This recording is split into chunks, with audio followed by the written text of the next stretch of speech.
Hey, welcome back to my channel. It's you and me again, and we're gonna be doing a one-on-one review. And as you've seen from the title, we're gonna be covering something from YSL for today, and this one is called Nu. Well, in French it means nude, basically. Let's see how nude this is.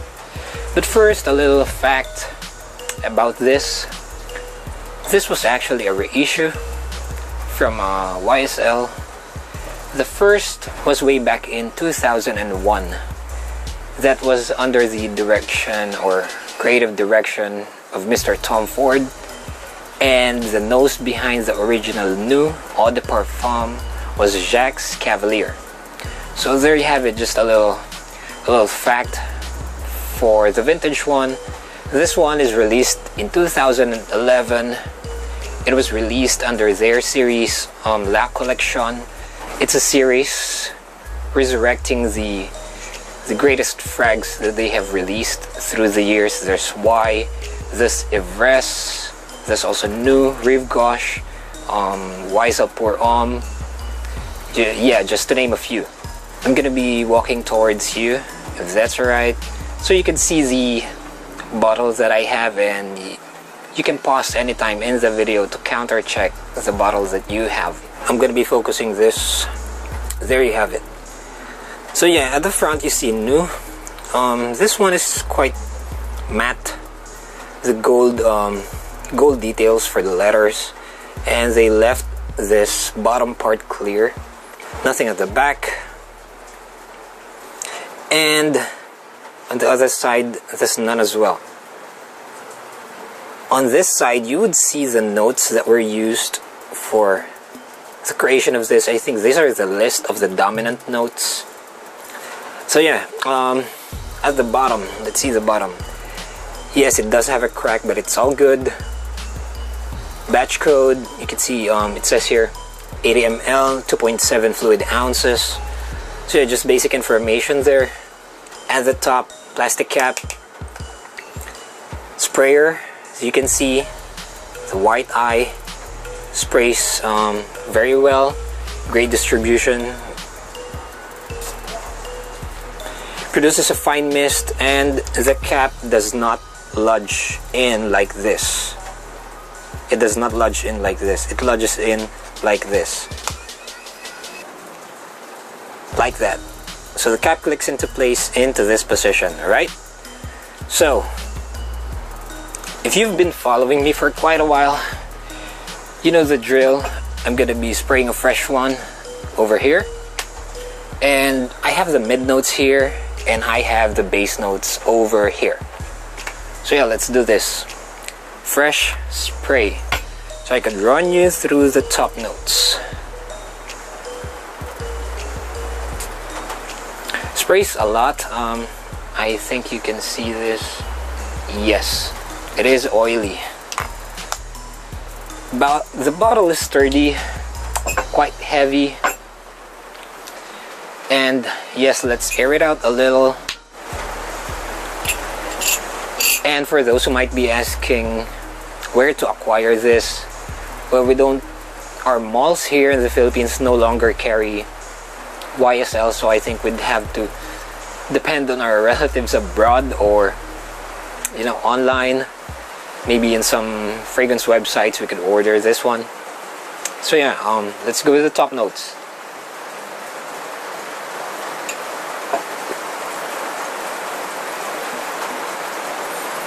This is beautiful. Top notes, immediately you would get the bergamot. The bergamot in this lifts up this rather dense composition. It gives it light. I am immediately getting this powdery orchid. Powdery, but somehow it is sweet. And then you would see, or rather you would feel the cardamom, after a few seconds, it kicks in really hard. If you're familiar with cardamom, which is a spice in cooking, yeah, you could detect that here really well. So that's what we're having for the top notes. Let's see for the mid notes what we have here. Cardamom is still present. Orchid is still present. That powdery, semi-sweet orchid. That orchid is really sexy, by the way. Now the bergamot in this mid notes is practically gone. We're now left with, in replacement of the bergamot, the resin, which is the olibanum or the frankincense, is now introduced to us. So yeah, that's what we're having here as the mid notes. Let's see what we have on the base. And on the base, there's this whisper of patchouli and the incense. This is not an incense fragrance per se, but you would still get the incense, although it's just in the background. It's not the dominant note or what, but it's just there, hanging in the background. And as usual, we have the spicy cardamom here, we have the orchid, we have the resin olibanum. So all in all, for my assessment for this, I think it's a fairly linear scent. Just a few notes dominating in each stage. You know, some notes do shine in the mid and some do shine at the base, but this one is pretty linear. So yeah, let's go with the time, place, and occasion where you can wear this one. This would work from your shorts, white t-shirt, jeans and white t-shirt, really casual. This would work on really casual days. This would also work as your office scent, and this would work as well for the formal occasions. Let's say a ball that you'll be attending, award ceremony, black tie events. This would work. Basically, to sum it up, it is a very versatile scent. Time and place, well, for the hot weather, I think the spicy cardamom and the olibanum would shine in the hot weather. Now, for the cold weather, I think this would work as well. There's this ambery sweetness about it. I know it's not just the orchid that's bringing up the sweetness of this. I think there's amber in this. But either ways, for the cold, the sweetness of the orchid, the powderiness of the orchid, the sweetness of the amber would glow in the cold temperatures, along with the incense providing this structured background for the composition.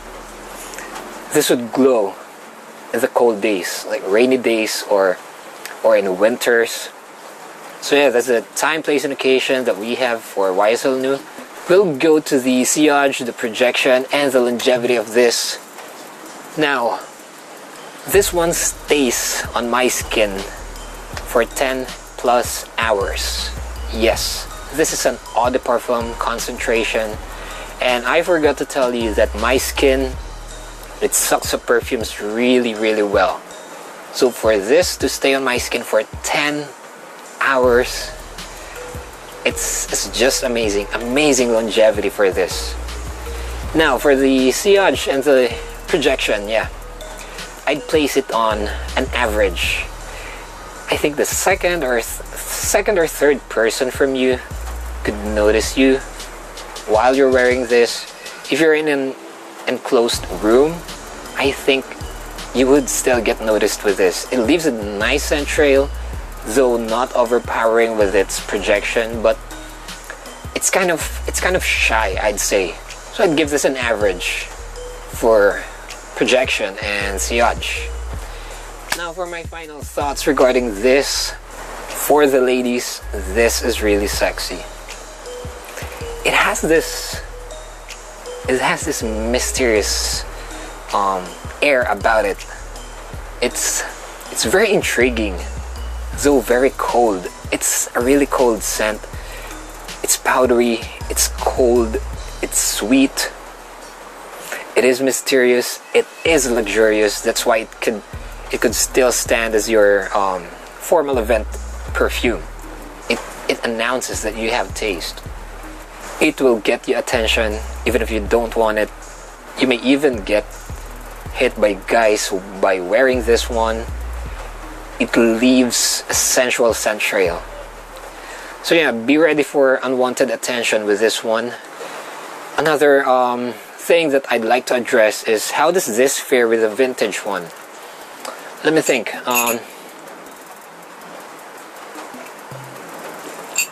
I have sold the vintage one of this, the 2001 formula.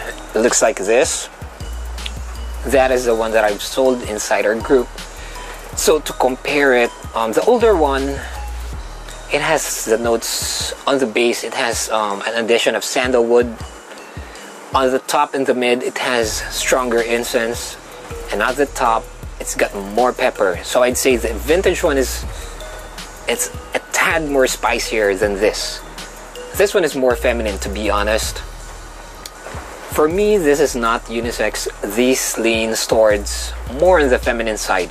And is it worth it to still chase for the vintage? No, it's not.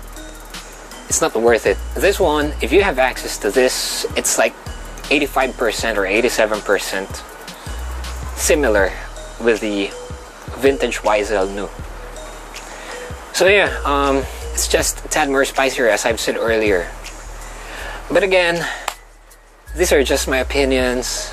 As always, you do you. And this has been your host, Alex. I'll see you the next time. Thank you. I'm out.